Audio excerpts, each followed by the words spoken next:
입니다. 오늘은 이어서 율법 교사들에게 하시는 말씀입니다. 똑같이 화 있을진저, 세 가지의 화 있을진저가 나오고 있어요. 율법 교사들은요, 바리새인들 중에서도 더 탁월하고 율법을 더 연구하고 그 율법을 백성들에게 가르치는 선생님과 같은 사람들입니다. 그러니까 바리새인 중에서도 또 특별히 더 높은 자리에 있던 사람들, 또 사람들을 가르치고 양육하는 사람들인데, 그들을 향하여 주님이 말씀하는 거예요. 그들을 오늘 저는 본문의 제목에 앞선 자라 이렇게 칭했습니다.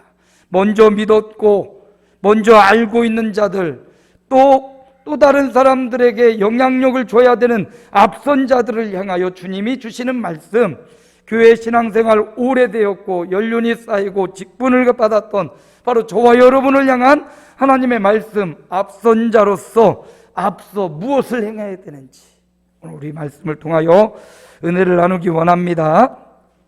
먼저 우리 주님은 앞선 자, 교사였던 바리새인들을 향하여 이렇게 말씀하십니다. 짐 지우지 말고 짐을 져주라고. 율법 교사는 짐을 지우는 자들이었어요. 무거운 짐을 더 사람들에게 지워서 그거에 지쳐서 허덕이고 넘어지고 자빠지게 만드는 자들이 율법 교사들이었어요. 사실 구원은 사망에 이르는 짐인 이 구원은 예수 믿는 믿음으로부터 나오는 건데, 이 사람들은 율법을 지켜야만 구원받고 짐을 벗을 수 있다라고 말했습니다. 사람마다 살아가면서 여러 가지 짐이 있습니다. 오늘 여러분도 가정의 짐을 지고 있고요, 또 교회의 짐도 있고 직장의 짐도 있고 살면서 여러 가지 고민스러운 짐들, 어떤 사람은 그게 감당하기 힘들어서 스스로 목숨을 끊는 사람도 있고, 어떤 사람은 그거 너무 힘들어서 다 팽개치고 산으로 들어가는 사람도 있고요. 여러분, 가장 무거운 짐이 무엇입니까? 물질의 짐도 있고 자녀의 짐도 있고 건강의 짐도 있지만 가장 무거운 인생의 짐은 사망의 짐이라는 거예요. 죽음의 짐이고, 육신의 죽음뿐만 아니라 영원히 죽는 영원한 형벌의 짐이 가장 무거운 짐이에요. 주님은 그렇게 말씀하셔요. 그렇게 짐지고 영원한 형벌의 짐을 지고 가는 저와 여러분에게 마태복음에 이렇게 말씀해요. 우리 함께 읽습니다. 수고하고 무거운 짐진 자들아 다 내게로 오라. 내가 너희를 쉬게 하리라. 사망에 짐지고 짓눌린 저와 여러분을 향하여 우리 예수님께서 말씀하셔요. 짐진 자들아, 무거운 영원한 형벌을 향하여 가는 너희들아 내게로 오라. 내가 너희를 쉬게 하리라. 주님은 짐을 지시는 분이었습니다. 우리의 짐을 대신 지시는 분. 그래서 이 예수 앞에 나가면 사망의 짐이 벗겨집니다. 무거운 짐이 벗겨집니다. 두려움의 짐이 벗겨집니다. 이 예수 믿음의 영생의 소망과 하나님 나라의 쉼이 우리 가운데 임하는 것입니다. 그러므로 여러분, 지금 사망의 짐도 예수로 말미암아 가벼워졌다면 여러분의 무거운 짐, 고민하고 슬퍼하고 또 괴로워하고 있는 그 짐도 주님 앞에 가지고 가서 아뢰시기 바랍니다. 주님이 들으시고 여러분의 짐을 가볍게 해주실 것입니다. 사망의 짐은 이미 영생으로 바꾸어 주셨습니다. 그리고 이 땅에서 살아가면서 지고 있는 여러 가지 고민의 짐은 주님 앞에 아뢰면 그가 들으시고 응답해 주실 줄로 믿습니다. 그런데 율법 교사들은 계속 짐만 지우고 자기는 짐을 하나도 짓지 않는 겁니다. 우리 주님은 그 짐을 지셨습니다. 그리고 영생의 자유함을 주시는 주님께서 또 갈라디아에서 보니까 이런 말씀을 하셔요. 함께 읽습니다. 너희가 서로 짐을 지라. 그리하여 그리스도의 법을 성취하라. 너희가 서로 짐을 지라고 말씀하십니다. 오늘 저와 여러분이 서로 짐을 져주는 존재가 되기를 소망합니다. 교우들 간에 서로를 위해주고 서로가 고민하고 기도하는 그런 문제를 서로 중보하며 함께 기도의 짐을 지시기 바랍니다. 함께 사명의 짐을 지시기 바랍니다. 교회가 감당해야 될 사명이 있습니다. 그 사명을 목사님 혼자 지는 것 아닙니다. 우리 장로님만 지는 것 아니에요. 온 교우들이 함께 나누어서 이 사명을 짐지고 생명을 살리고 세우는 이 사명자들이 되시기를 축복합니다. 그렇습니다. 율법 교사는 아는 것 많았지만 자유케 하지 않고 짐을 지우고 자기는 짐을 지지 않았습니다. 근데 예수님은 친히 오셔서 짐을 져주셨습니다. 그리고 우리의 인생의 짐도 져주시는 분이십니다. 그러므로 이제 저와 여러분도 교우들을 위하여서 흉보고 트집 닫는 게 아니라 그의 연약함이 내 눈에 보인다면 그것이 바로 그의 짐을 대신 지라는 하나님의 사인입니다. 그 사인 받으시고 함께 짐을 져서 중보하며 기도하는, 서로 짐을 나누어지는 종들 되시기를 축복합니다. 예전에 우리 아버님은 농사를 지었습니다. 아버지가 농사 짓는 종류는 되게 많았습니다. 철을 따라 농사를 지시는 겁니다. 겨울 외에는 늘 농사를 지시고 봄만 되면 밭을 일궈야 되고 또 밭을 갈고 씨를 뿌렸어요. 파밭도 했고 콩밭도 했고 옥수수밭도 하시고 인삼밭도 하시고 수없이 많은 농사일을 하셔서 저도 어려서부터 농사일을 많이 도왔습니다. 그런데 뒤따라서 하니까 농사 질지는 하나도 몰라요. 하라는 대로만 했으니까. 그런데 아버지 농사일 돕느라고 니어커를 많이 끌었습니다. 니어커에 짐을 나르기도 하고 그 니어커에 이제 여러 가지 농기구를 나르기도 하고 수확한 수확물을 또 나르기도 하고, 여러분 그 니아카 끄느라고 손에 굳은 살이 그냥 다 매겼었는데 너무 일을 요즘은 안 해가지고 손이 부들부들해졌습니다. 예전에 이 손이 그냥 완전히 트고 손도 쬐깐한데 쬐깐한 손이 그냥 굳은 살이 다 매겨갖고 저랑 악수하면 손이 왜 이러냐고, 왜 이렇게 거치냐고 그런 소리 많이 들었어요. 여러분 니아카에 그 짐, 여러 가지 짐을 싣고 니아카를 끌어보면 이 짐을 잘 실어야지 한쪽으로 치중되면 니아카 끌기가 참 어렵죠. 짐을 잘 균형 있게 니아카에 이렇게 싣고 그걸 끌어보면 어쨌든 니아카를 끌면 쉽지 않습니다. 무언가 짐을 끌고 막 가면 쉽지 않아요. 그런데 누군가 한 사람이 뒤에서 이 니아카에 손만 대고 가도요 신기하게 니아카가 쉽게 나가는 걸 볼 수 있어요. 그리고 어느 날 보니까 아버지가 이 니아카의 작대기가 뭔지 알아요? 막대기, 긴 작대기 하나를 쥐고 거기 니아카 뒤를 탁 밀고 오시는 거예요. 니아카 왜 이렇게 가볍지? 아버지가 뒤에서 힘들까봐 작대기 하나 들고 그 니아카를 밀고 계셨던 겁니다. 그 아버지의 작대기 하나 거기 걸쳐서 가는데 그 니아카 그렇게 편하고 쉽게 올 수 있었어요. 여러분 바로 그겁니다. 서로 짐을 진다는 것, 저마다 짐이 있겠지만 누군가 뒤에서 손만 대고 와도 수월한 거예요. 누군가 그 작대기를 대고 이렇게 대고 밀고 온다면 그 니아카가 엄청나게 가볍고 쉽게 올 수 있는 겁니다. 혼자는 쉽지 않아요. 한 사람이면 패하겠거니와 두 사람이면 맞설 수 있나니 세 겹줄은 쉽게 끊어지지 아니하느니라. 주님 말씀하시지요. 그러므로 우리는 짐 지우는 자가 되지 말고 짐을 져주는 하나님의 종들이 되시기를 주님의 이름으로 축복드립니다. 서로 짐을 져주십시오. 사모님,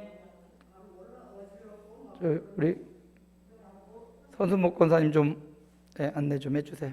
권사님 잠깐 내려가서 누워 계시면 좋을 것 같아요.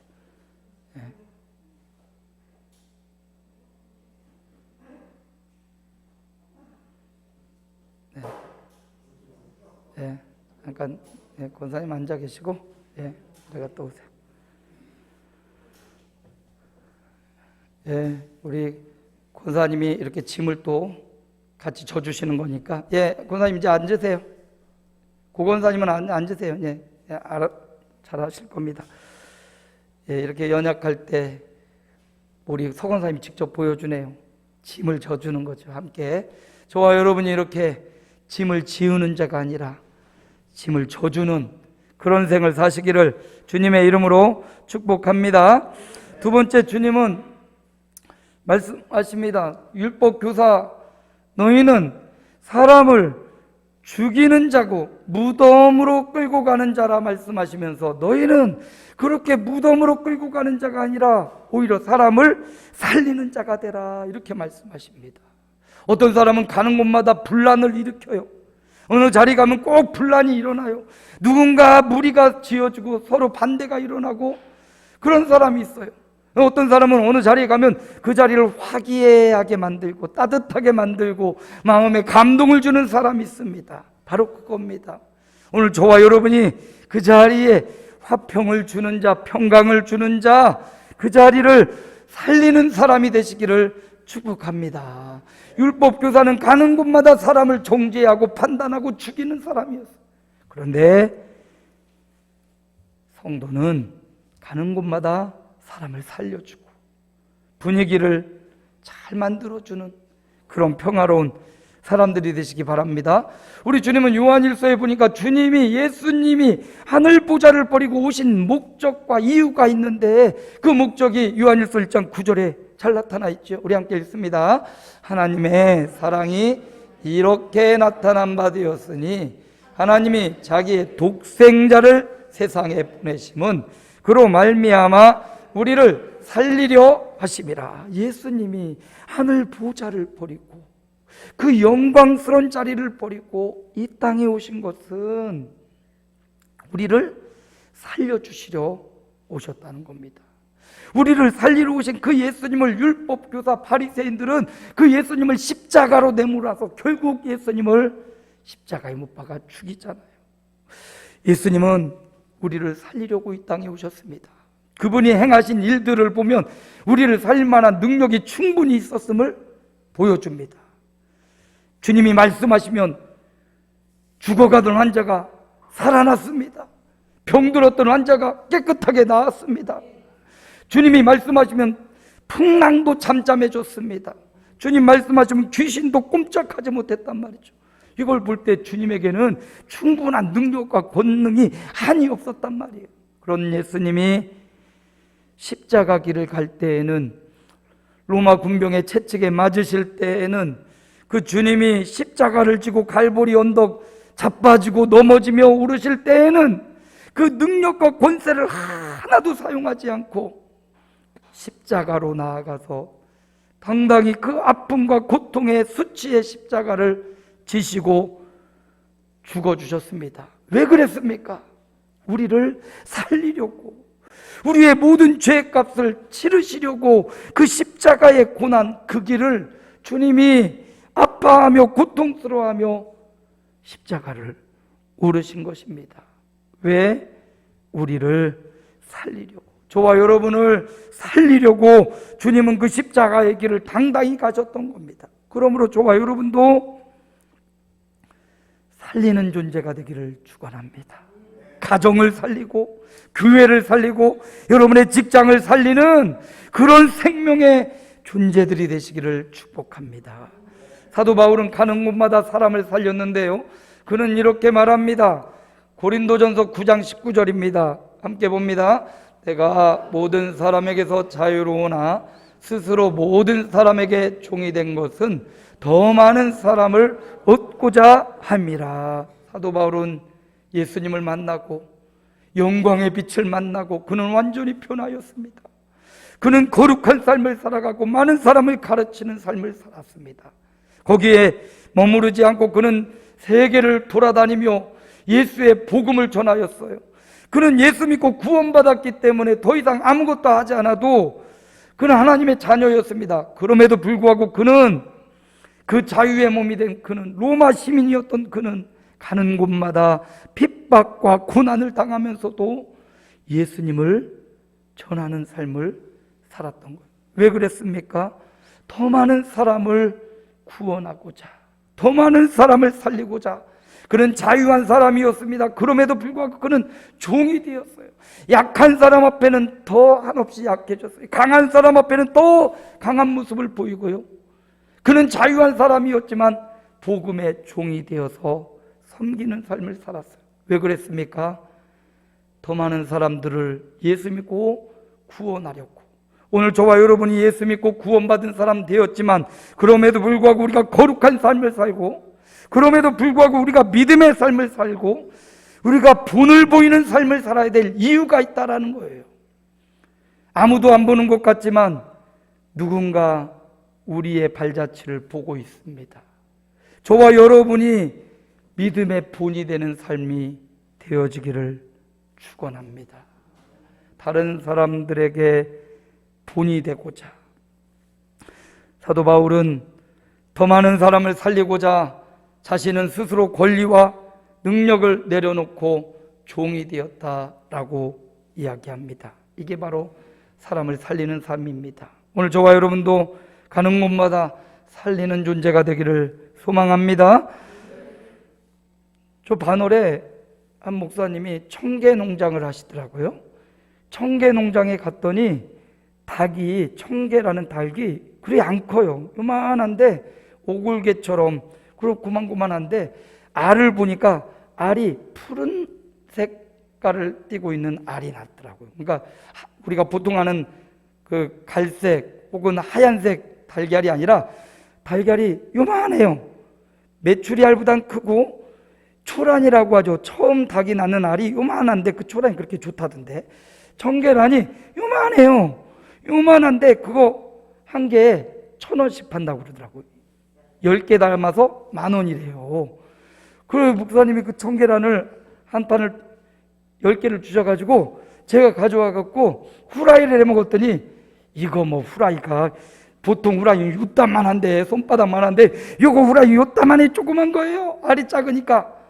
얼마나 대단한 맛일까. 이게 먹어봤더니 별 맛은 없더라고.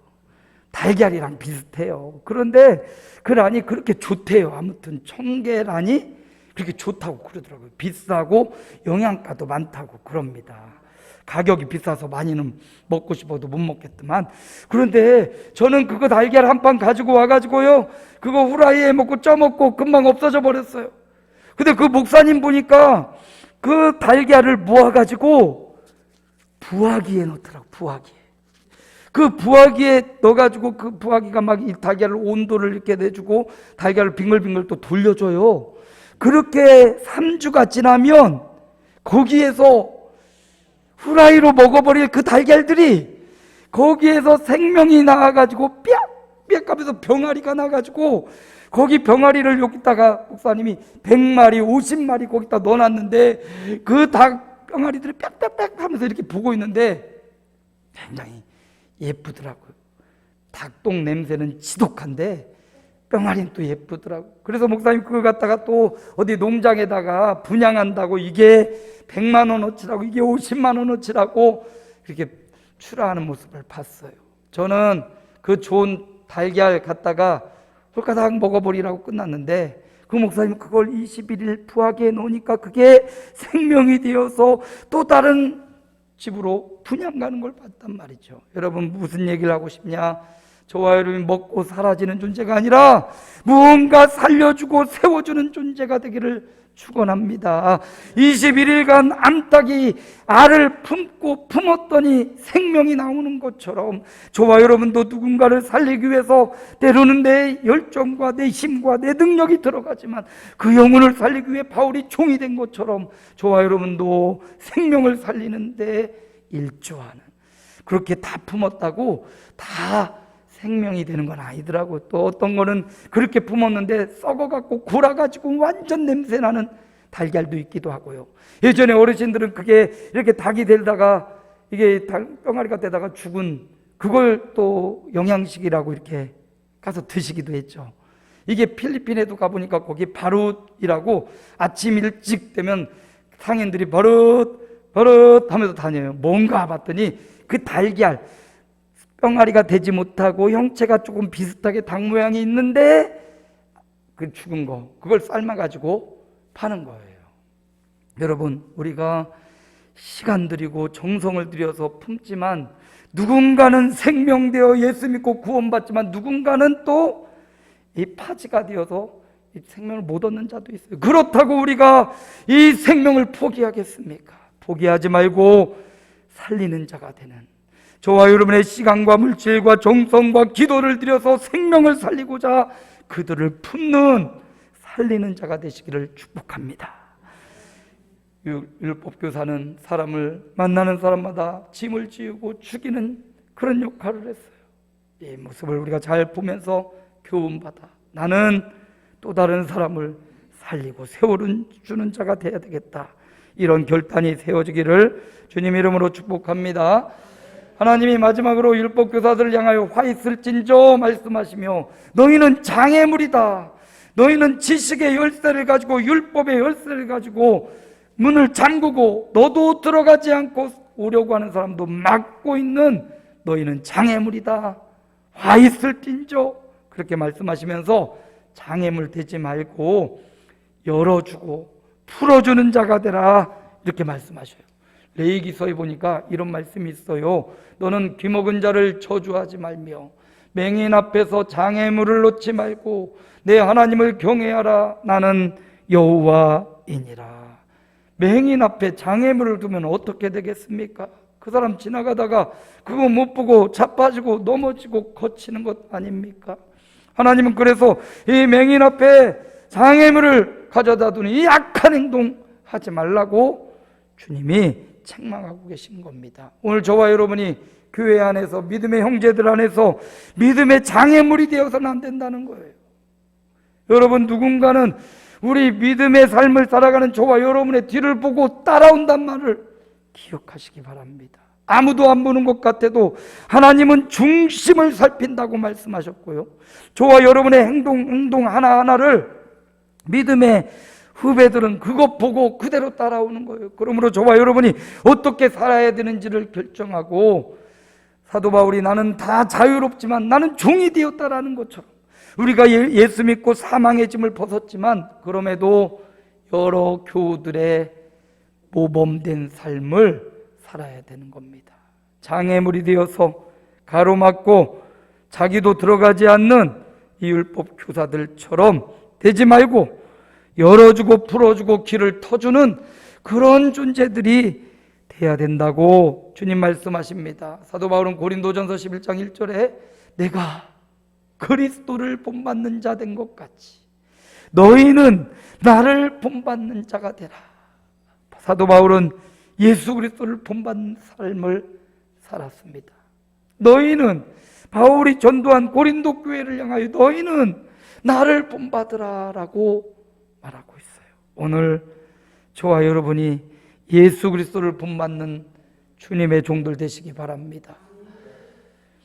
장애물 되어서 앞을 가로막으면 뒤에 사람 나아갈 수가 없습니다. 자동차를 운전하다 보면 차선이 있습니다. 그 자동차 안에도 길이 있고 질서가 있어요. 1차선, 2차선, 3차선이 있어요. 이 차선에 보면 주행선이 있고 추월선이 있습니다. 주행선은 내가 가는 목적으로 그냥 쭉 주행해서 가는 거예요. 추월선은 내가 이렇게 가는데 앞에 차가 너무 느리거나 뭐 느린 차가 있죠. 큰 차가 있거나 그러면 이렇게 추월해서 가라고 추월선이 있어요. 그래서 보면 차도에서 많은 여러 도로가 있지만 맨 왼쪽에 있는 차선은 추월선이고 그 옆에 차선들은 대부분 주행선입니다. 그런데 추월선에 차를 대고 가는데 나는 추월하지도 않고 옆에 사람하고 똑같이 이렇게 가고 있으면, 느리게 가고 있으면 뒤에 있는 차들이, 빨리 가려고 하는 차들이 넘어서 이렇게 가야 되는데 그걸 막는 거예요. 그러다 보니까 도로가 계속 막히고, 저도 이 사실을 알게 된 지가 오래되지 않았어요. 그래서 정상속도로만 가면 되지, 여기 70km 도로면 70km만 맞춰서 가면 되지 하고 1차선으로 70km만 이렇게 맞춰가요. 그럼 뒤에 있는 차들이 여기도 밀리고 여기도 70km로 가니까 앞으로 추월할 수 없으니까 빵빵거리면서 지나가면서 뭐야, 왜 그래? 나 똑바로 가고 있는데? 누가 잘못한 거예요? 아, 내가 가로막고 있구나. 내가 정상속도로 가려면 그냥 옆으로 가서 2차선을 비워두면 돼요. 첫 번째 차선을 비워두면 되는 거예요. 근데 2차선을 안 비워놓고 나도 천천히 가고 2차도 옆에도 천천히 가고 뒤에 빨리 가고 싶은 급한 차는 가지도 못하고 답답한 거죠. 오늘 저와 여러분이 이것처럼 추월 차선으로 가면서 다른 차도 못 가게 하면서 밀리게 하는 그런 존재가 되면 안 된다는 거죠. 오히려 저와 여러분을 딛고서 더 큰 믿음의 사람들이 나올 수 있도록, 우리가 자리를 비켜주고 쭉 갈 수 있도록 도와준다면, 장애물이 아니라 나를 딛고 더 빨리 나아가도록 믿음의 삶 살아갈 수 있도록 디딤돌이 되어준다면, 이거 얼마나 행복하고 주님 보시기 기쁜 삶이 아니겠습니까? 그러므로 저와 여러분이 누군가의 장애물이 되지 말고 누군가의 디딤돌 되어서, 그래 나를 밟고 일어서라, 할렐루야, 나를 딛고 일어서라, 나를 딛고 더 멀리 나가라 할 수 있는 이 사람이 진정 앞선 자라는 거예요. 지식적으로 많이 안다고, 율법을 많이 한다고, 교사라고 의시되고 그러지 말고 짐을 져주라고, 또 살리는 존재가 되고 장애물 되지 말고 디딤돌 되라고 주님이 말씀하셔요. 교회 안에도 앞선 자가 있습니다. 목사도 있고 당회원도 있고 또 우리 항존직 직분자도 있고, 또 교회 이제 1년 2년 예수 믿는 저와 여러분이 바로 앞선 자예요. 앞선 자가 앞서서 본을 행해야 돼. 본보기가 돼야 된다는 겁니다. 그래서 에베소서에도 보니까, 우리 함께 읽겠습니다. 에베소서. 그러므로 사랑을 받는 자녀같이 너희는 하나님을 본받는 자 되고, 그리스도께서 너희를 사랑하신 것 같이 너희도 사랑 가운데서 행하라. 그는 우리를 위하여 자신을 버리사 향기로운 제물과 희생제물로 하나님께 드리셨느니라.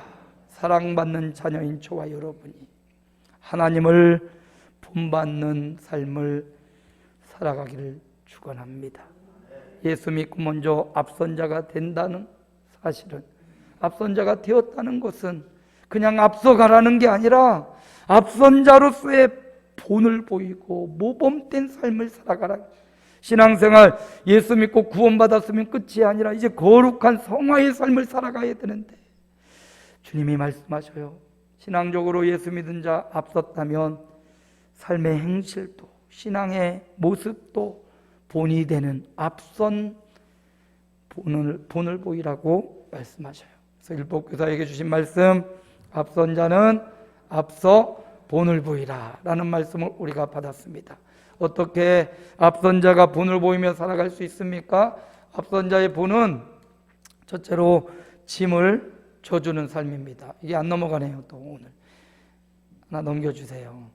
예, 서로 짐을 지는 것이 바로 앞선 자가 앞서 본을 보이는 거예요. 서로 기도로, 물질로, 삶으로 우리 교우들의 짐을 져주시기 바랍니다.